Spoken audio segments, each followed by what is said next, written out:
Hello students, मैं विनय नामदेव स्वागत करता हूं आप सभी का आपके इस YouTube channel Vind coaching classes पर। इस वीडियो पे हम डिस्कस करने वाले हैं क्लास 11th के बायोलॉजी के सिलेबस के बारे में। तो जैसा कि आपको पता है कि बायोलॉजी का सिलेबस 11th में काफ़ी ब्रॉड है, ठीक है। यदि हम कंपेयर करें 11th के सिलेबस की और 12th से, तो हमारे 11th में बहुत ज़्यादा मैटर है पढ़ने के लिए, क्योंकि इसमें हमें ह्यूमन फिजियोलॉजी पढ़ना है, प्लांट फिजियोलॉजी पढ़ना है, साइटोलॉजी पढ़ना है, इसके बाद हमें क्लासिफिकेशन पढ़ना है। तो ये जो हमारा 11th का पूरा सिलेबस है बायो का, काफ़ी ज़्यादा बड़ा है। इस पे हमें काफ़ी ज़्यादा फोकस भी करना पड़ेगा, ठीक है। तो चलिए देखते हैं कि हमारे इस 11th में बायो के सिलेबस में कौन कौन से चैप्टर्स इन्वॉल्व हैं और उन चैप्टर्स को हम किस तरह से आगे डिस्कस करने वाले हैं। तो चलते हैं डायरेक्ट अपने कंटेंट पे। जो हमारा इस देखिए हमारे स्क्रीन पे सारी चीज़ें आपको दिख रही होंगी। चलिए, तो कंटेंट हमारे पास क्या क्या है। सबसे पहले देखिए आपके पास फर्स्ट यूनिट है। तो फर्स्ट यूनिट में आपको क्या मिलेगा, इसमें 4 चैप्टर इन्वॉल्व किए गए हैं। फर्स्ट चैप्टर है आपका द लिविंग वर्ल्ड का, ठीक है। यानी कि इस पे हम लिविंग के बारे में जानेंगे, लिविंग क्या है, नॉन लिविंग क्या है, ठीक है, इनके कैरेक्टरिस्टिक के बारे में जानेंगे। इसके बाद हम आगे बढ़ेंगे बायोलॉजिकल क्लासिफिकेशन पे, जो चैप्टर 2 है। बायोलॉजिकल क्लासिफिकेशन पे आपको बताया जाएगा कि हम किस तरह से, यानी कि जो हमारे पूर्वज थे, हमारे जो साइंटिस्ट थे, उन्होंने किस तरह से क्लासिफिकेशन की नींव रखी, किस तरह से ग्रुपिंग करना स्टार्ट किया, ठीक है, इस पे ये बताया गया। फिर इसी क्लासिफिकेशन से जुड़े हुए दो आपके चैप्टर हैं। आपका चैप्टर नंबर 3 जिसमें हम प्लांट किंगडम पे डिस्कस करेंगे, यानी इस पे हम पूरी तरह से प्लांट के क्लासिफिकेशन को पढ़ेंगे, ठीक है। इसके बाद चौथे चैप्टर पे हम डिस्कस करेंगे एनिमल किंगडम की, यानी कि एनिमल्स को किस तरह से क्लासीफाई किया गया। अब जैसे कि एनिमल्स में कई सारी कैटेगरी आपको जानने को मिल सकती है, जैसे ह्यूमन है, एनिमल तो है ही है ना, पक्षी हैं। तो ये सभी किस तरह से डिवाइड किए गए हैं इस चैप्टर पे हमें देखने को मिलता है। फिर इसके बाद हम चलते हैं दूसरी यूनिट पे।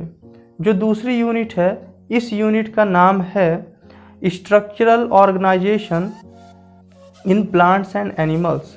यानी कि हम यहाँ पे जो प्लांट और एनिमल हैं, इनकी बॉडी किससे मिलके बनती है, ठीक है। जैसे हमने पढ़ा है कि हमारी बॉडी सेल से मिलके बनती है, सेल आपस में मिलके टिश्यू बनाते हैं, टिश्यू आपस में ऑर्गन बनाते हैं, ऑर्गन आपस मिलके ऑर्गन सिस्टम बनाते हैं, ऑर्गन सिस्टम आगे बॉडी बनाता है। तो इस तरह से हम एक छोटे लेवल से पढ़ते हैं इन सारी चीज़ों को।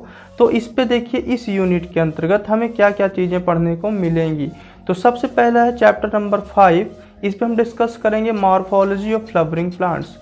देखिए जो टर्म है ये है मॉर्फोलॉजी। जो शब्द है आपके लिए हो सकता है नया हो अभी, पर आपने कई सारे लोगों ने इसको पढ़ा भी होगा। मॉर्फोलॉजी का मतलब होता है जो हमारा शरीर है, जो बाहर से हमें दिखाई देता है, उसी के बारे में जानकारी लेना, ठीक है। जैसे हमारे पास 2 आँखें हैं, एक नाक, कान, हाथ दिख रहा है हमें बाहर से, ठीक है। तो यही जो आपको बाहर से दिखाई दे, उसकी जो स्टडी है वो मॉर्फोलॉजी कहलाती है, ठीक है, हमारे बायो की लैंग्वेज पे, बायो टर्म पे। इसके बाद हम नेक्स्ट चैप्टर पे पढ़ेंगे एनाटॉमी ऑफ फ्लावरिंग प्लांट्स। अभी हमने क्या पढ़ा था, मॉर्फोलॉजी ऑफ फ्लावरिंग प्लांट्स। अब इसके बाद हम चले जाएंगे जो अंदर चीज़ें पर, जैसे हमने अभी बताया आपको कि जो आपके शरीर के बाहर दिखाई दे रहा है वो मॉर्फोलॉजी है, लेकिन आपके शरीर के अंदर भी तो बहुत सारी चीज़ें हैं जो आपको नहीं दिखाई दे रहे हैं। जैसे कि हमारे बॉडी के अंदर हार्ट है, लंग्स हैं, किडनी है, स्टमक है, ओके, बहुत सारे ऐसे ऑर्गन्स हैं जो हमारे शरीर के अंदर है। तो अब इन ऑर्गन्स की स्टडी करना क्या कहलाएगा, एनाटॉमी कहलाएगा, ठीक है। तो इस हमें यहाँ पे क्या देखने को मिल जाएगा कि हमारे फ्लावरिंग प्लांट्स के बॉडी के अंदर क्या क्या चीज़ें हैं वो इस चैप्टर में पढ़ने को मिल जाएंगी। अब इसके बाद आता है चैप्टर नंबर 7 स्ट्रक्चरल ऑर्गेनाइजेशन इन एनिमल्स। अभी हम देखिए प्लांट्स की बात कर रहे थे, अब हम आगे चल रहे हैं एनिमल्स में।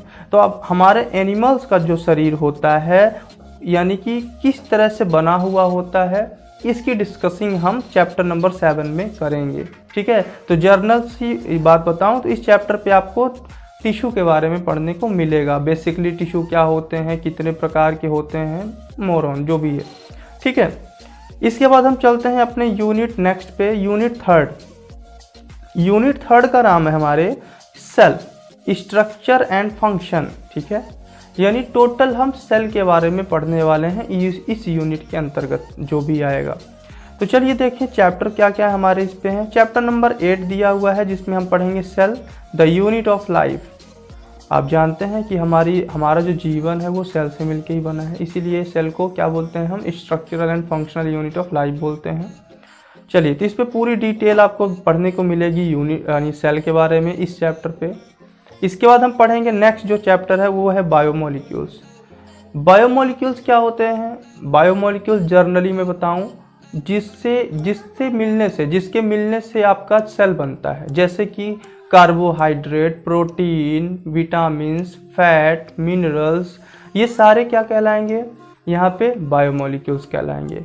इन्हीं सबसे पहले यही बने। ठीक है, पहले न्यूक्लिक एसिड आपस में कंबाइंड हुआ, प्रोटीन बनाया, प्रोटीन से फिर एक सिंपल स्ट्रक्चर का फॉर्मेशन हुआ, फिर एक कॉम्प्लेक्स स्ट्रक्चर बना। ऐसे करते करते फिर हमारे जीवन की उत्पत्ति हुई थी। हम इस पे डिस्कस करेंगे जब इस चैप्टर पे चलेंगे, तो किस तरह से बायोमोलिक्यूल्स का ओरिजिन हुआ है ना, फिर लाइफ कैसे बनी।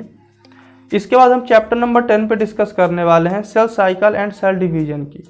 अभी हमने पढ़ा सेल, ठीक है, चैप्टर नंबर हमने 8 में पढ़ा था सेल।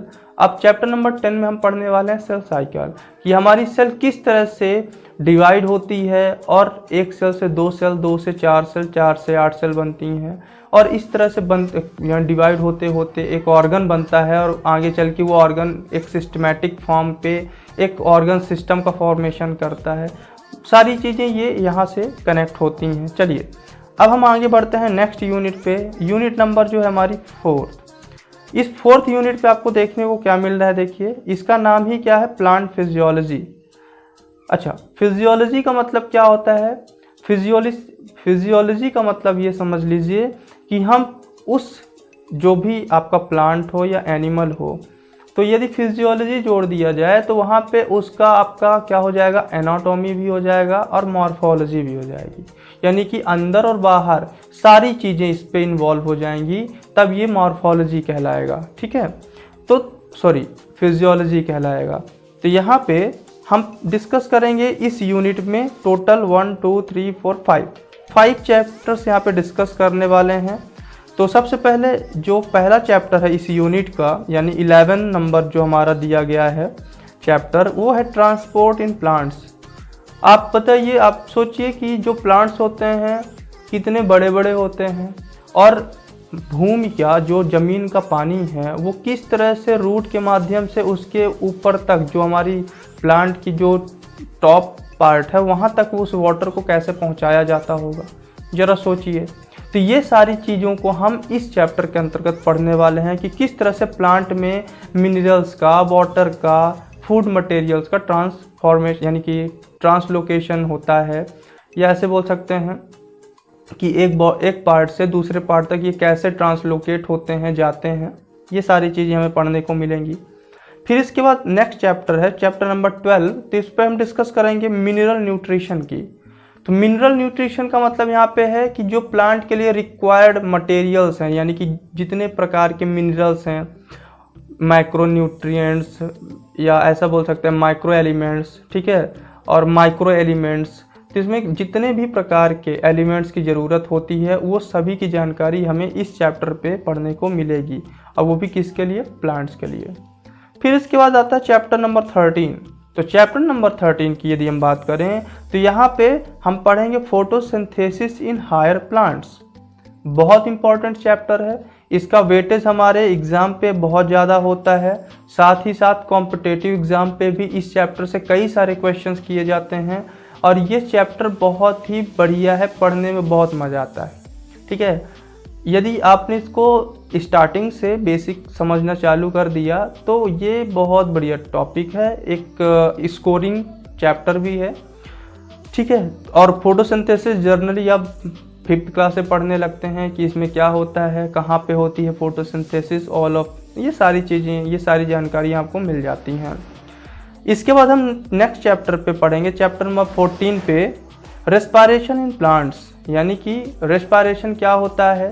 रेस्पिरेशन जर्नली आप किस तरह से डिफाइन करते हैं, आपने 10th में रेस्पिरेशन के बारे में पढ़ा होगा, रेस्पिरेशन के टाइप्स पढ़े होंगे, लेकिन यहाँ पे हम पढ़ने वाले हैं प्लांट्स के अंदर रेस्पिरेशन किस तरह से होता है और हमारा प्लांट किस तरह से सर्वाइव करता है। ठीक है, चलिए इसके बाद हम डिस्कस करने वाले हैं चैप्टर नंबर 15 पे प्लांट ग्रोथ एंड डेवलपमेंट, यानी कि हमारा इस यूनिट का 4th यूनिट का लास्ट चैप्टर है, जिस पे हम डिस्कस करेंगे प्लांट की ग्रोथ के बारे में और उसके डेवलपमेंट के बारे में, कि किस तरह से प्लांट बड़ा होता है और अपना मेंटेनेंस करता है, ग्रोथ करता है ना, डेवलपमेंट करता है, एक्सेट्रा।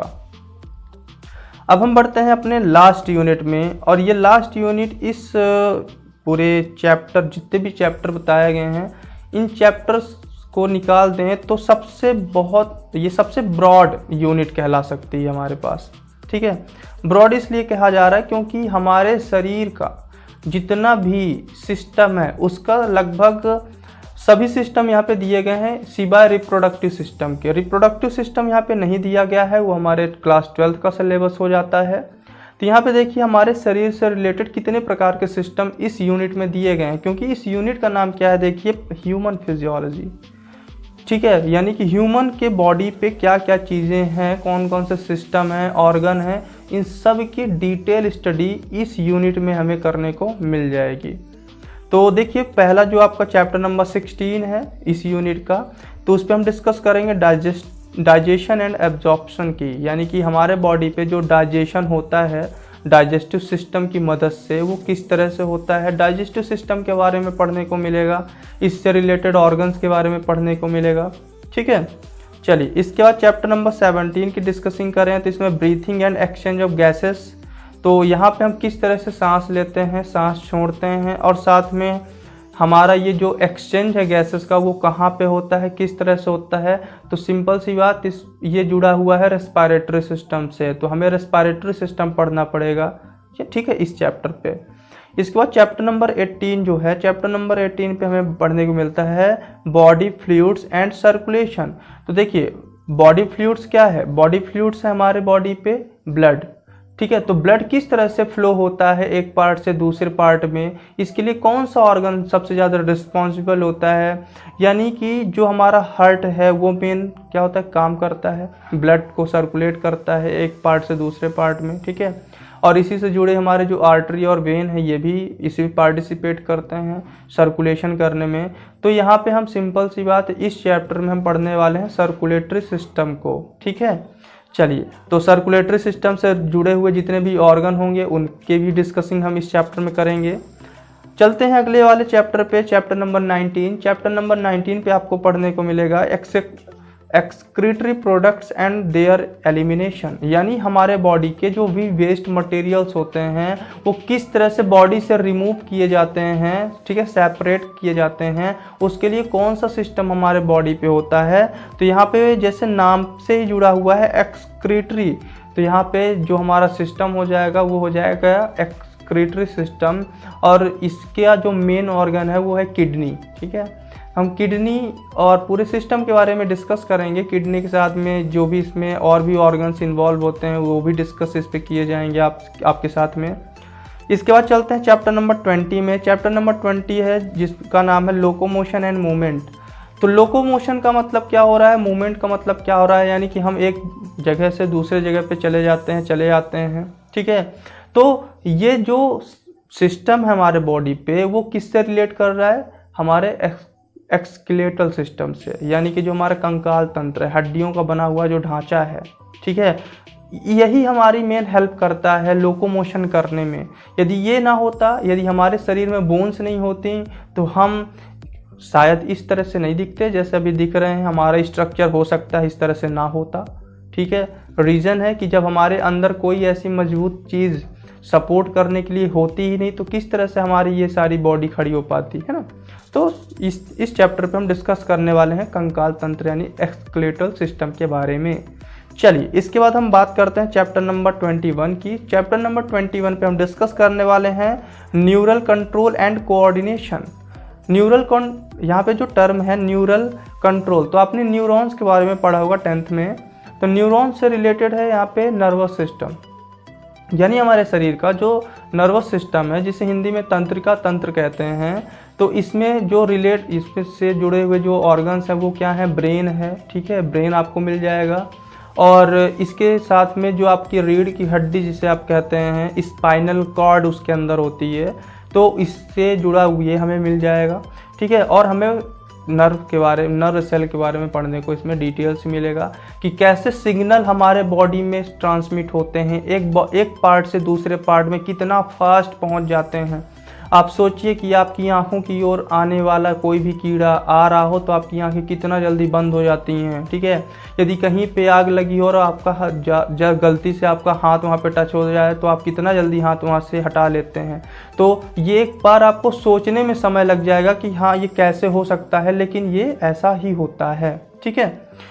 चलिए तो अब इसके बाद हम डिस्कस करते हैं चैप्टर नंबर 22 की। इस पे हम बात करेंगे केमिकल कोऑर्डिनेशन एंड इंटीग्रेशन की। तो यहाँ पे हम बात कर रहे हैं केमिकल कोऑर्डिनेशन का मतलब यहाँ पे है कि हमारा जो बॉडी है वो किस तरह से एक दूसरे ऑर्गन्स के साथ कोऑर्डिनेट करता है, ठीक है, और पूरी हमारी बॉडी प्रॉपर वर्क करती है।